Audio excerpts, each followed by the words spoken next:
আজকে অনেক দিন হয়ে গেল এখনো লং ভিডিও আমি আপলোড করতে পারছি না। আমি প্রচন্ড ব্যস্ত গাইস। শুধুমাত্র কিছুদিন আগের যে রিলস ভিডিওগুলো তৈরি করা ছিল ওই ভিডিওগুলো আমি শিডিউল পোস্ট করে রেখেছি।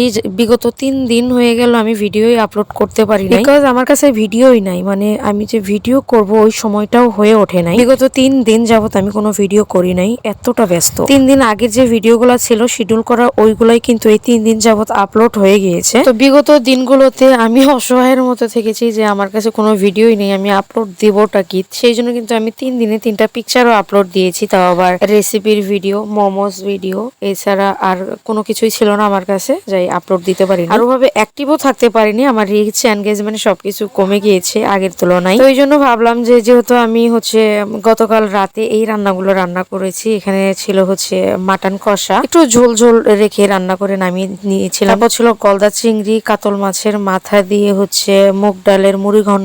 এছাড়াও ছিল করলা আলু ভাজি। এছাড়াও আরো অনেক ভাজি ছিল, সেগুলোর ভিডিওতে নিতে পারি নাই। আমার মেমোরি স্টোরেজ ফুল হয়ে গিয়েছিল, যার জন্য আর কোনো ভিডিওই আমি এখানে আটকাতে পারিনি। এছাড়াও ছিল করলা আলু ভাজি। অনেক রান্নাই ছিল, কিন্তু বাকি রান্নাগুলো আর নিতে পারি নাই। তো 3 দিন আমি যে রান্নাগুলো রান্না করেছিলাম সেগুলো ক্যামেরার মধ্যে আর কি রেখেছিলাম যে এডিট করব, ওই সময়টাও আমার কাছে ছিল না। আর আজকে আমি কোনো ফেসবুক টিপসের ভিডিও নিয়ে আসি নাই। So hello everyone, welcome back to my Facebook page Mukta's blogs. দৈনন্দিন জীবনে যে রান্না বান্নাগুলো করে আমি ফেসবুক টিপসের ভিডিওগুলো মেক করি, আপনাদের সামনে উপস্থাপন করি। আজকে ওই ধরনের কোনো কিছুই না। নতুন কোনো আপডেট আসলে আমি সবার আগে আপনাদেরকে জানিয়ে দেওয়ার চেষ্টা করব, সেটা অন্য কোনো ভিডিওতে। তো আজকে আমি কি কি রান্না করতেছি সেটা কিন্তু প্রথমেই বলে দিয়েছি। আজকে প্রায় অনেকগুলো আইটেম ছিল, যেহেতু আমি কয়েকদিন ব্যস্ত ছিলাম তো ভাবলাম যে এই কয়েকদিনে যে ভিডিওগুলো করেছি এই ভিডিওগুলো আপলোড দেই। আর রান্নাগুলার রেসিপি তো অনেকেই জানেন, নতুন করে বলার তো আর কোনো ওয়েই নাই।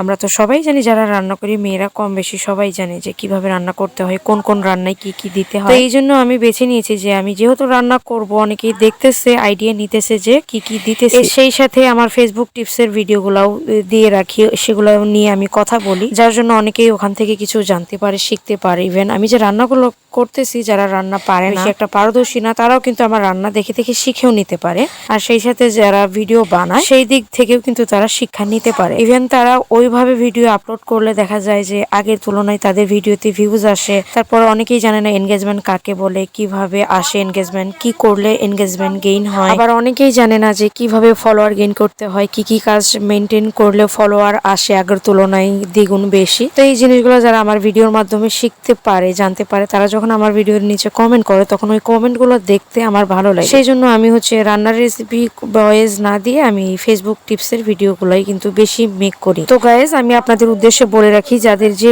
ধরনের ভিডিও দিলে উপকার হবে এই ভিডিওর নিচে কমেন্ট রেখে যাবেন, আমি চেষ্টা করব ওই ধরনের ভিডিও দেওয়ার জন্য। সবাই ভালো থাকবেন, থ্যাংকস ফর ওয়াচিং।